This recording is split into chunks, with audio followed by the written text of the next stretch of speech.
And I need you guys to do a few things for me here. It won't cost you no money, I promise.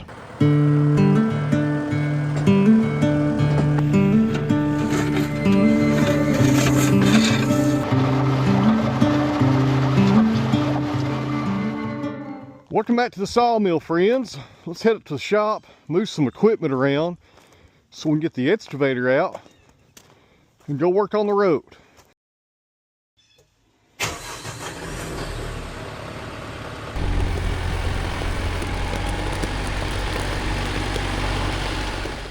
And as always, the best way to start out a work day, in my opinion, is a cup of coffee.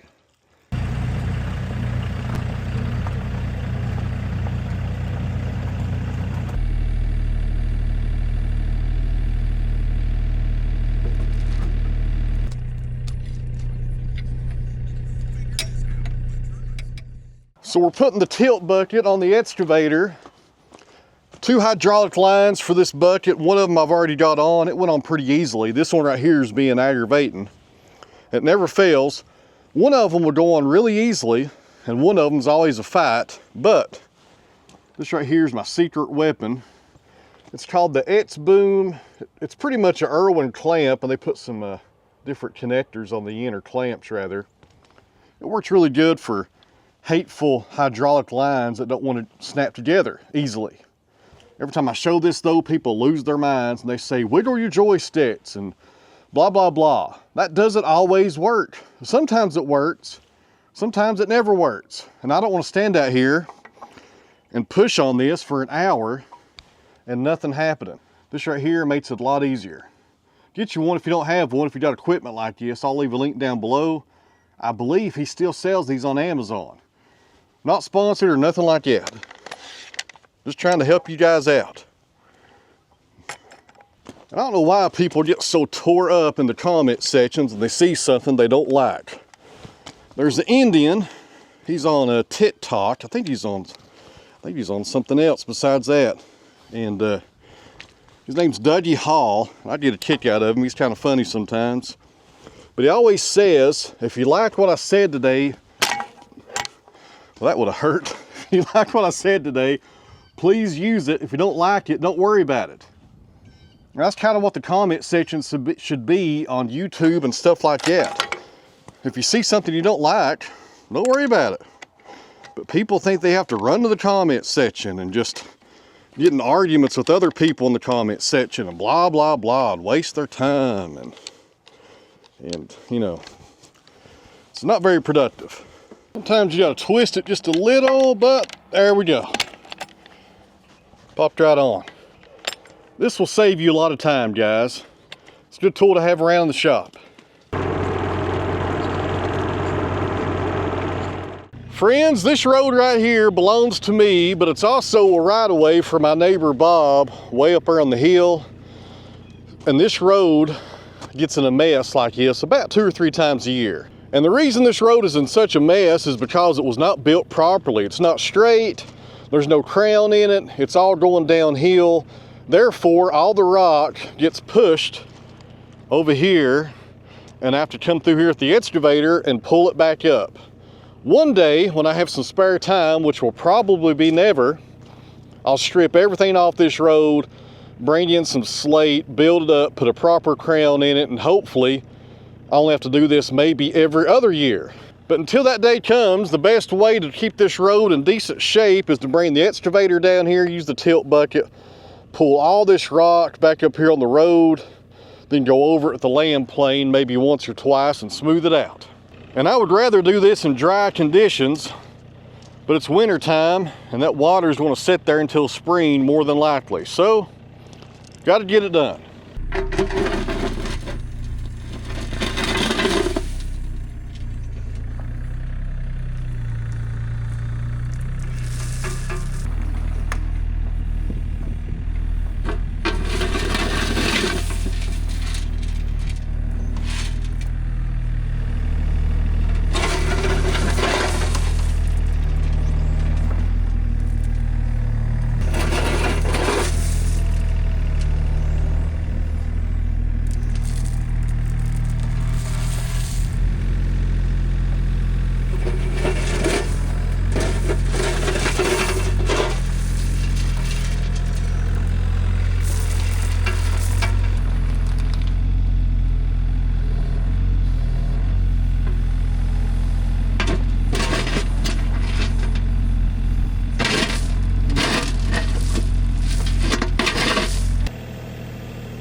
Well friends, it looks like I've made a mess here, but once we go over this with the land plane 2 or 3 times, it'll clean it right up, make it look real good. Now, I've got a lot of standing water right here. I probably need to put a ditch on both sides of this road, a proper crown. It's gonna be a project. I need to scrape off everything I got right here, bring in some fill and build this road up, put a crown and put a ditch on both sides. That should have been done whenever they broke up this land years ago. So a little bit of history here.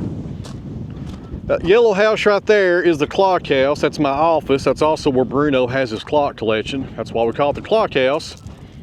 And originally, all of this land right here, up there where my house is, going that way, up there my neighbor's place, Bob, and over here, the little double wide that I own that my mother-in-law stays in, every bit of this land right here belonged to that house right there. I think it was about 30 acres when I had every bit of it together, and they broke it up years ago. And when they did, they built this road back here to access these different lots, and they didn't build this road correctly. It's just awful. And real fast, before we get the land plane going, let me show you guys our new tractor. I've been showing it in a few videos here prior to this one, but I've not really talked about it just yet. I sold my TYMs and I decided to go with the Kubota. I actually had Kubotas back in the day. My first tractor I ever bought was a Kubota. I had 2 of them years ago. This is a M7060. It's a brand new. It's only got like 2 hours on it, just over 70 horsepower, weighs maybe 6,000 pounds. The loader will lift up about 2,800 pounds. I've got AG tires on it, got fluid in the rear tires. It's got 2 remotes on the back. The cab is just nice. It is a nice cab. It's big, plenty of room for storage and stuff like that. Heat and air, all the stuff you'd want in a cab. And Kubota calls this the Ultra Grand Cab because it's supposed to be one of the biggest cabs they make. I don't have nothing to compare it to, so we're gonna take their word for it. But it's a really nice tractor. This tractor is built for hay, which is what I'm gonna be using it for here at the farm. And I'm pretty happy with it so far. I've had it for about 2 weeks, and this is the first time though we've actually done any real work with it. But so far so good. It's a shuttle shift. This is a 12-speed. It's got all the bells and whistles, guys. This is a nice machine. And I really like the bucket that's on it. It's not real long, but it's nice and deep. That's a really nice bucket right there. And if you're wondering why I went with Kubota, let me explain real fast. Dealer support. I have 2 Kubota dealers in my town, and I know those guys personally. They're great guys. And when you buy a tractor, not only do you want to make sure you get a good one and the one you're wanting, but you really want to make sure you got a good dealer within close proximity. That's why we went with this orange one right here. Before we get started here, it looks like Bob's coming home. Let's get him down this road here and up to his house, and then we'll start spreading this stuff out.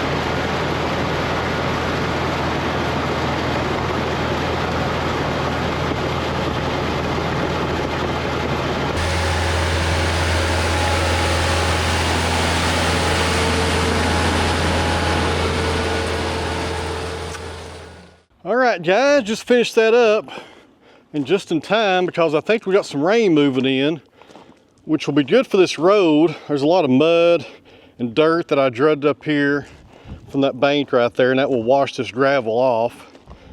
And drive over it a few times tomorrow with the Duramats and pack it in pretty good. And we should be good after that until springtime. When the spring rains come in, this thing kind of washes out pretty bad. The worst time of year is winter and spring. Summer and fall, this road stays in pretty good shape. But I've got to come down here sooner than later and just spend 2 or 3 days and maybe hire some help to haul in some material for me and fix this road. I don't know if you guys can tell, the whole thing's going this way.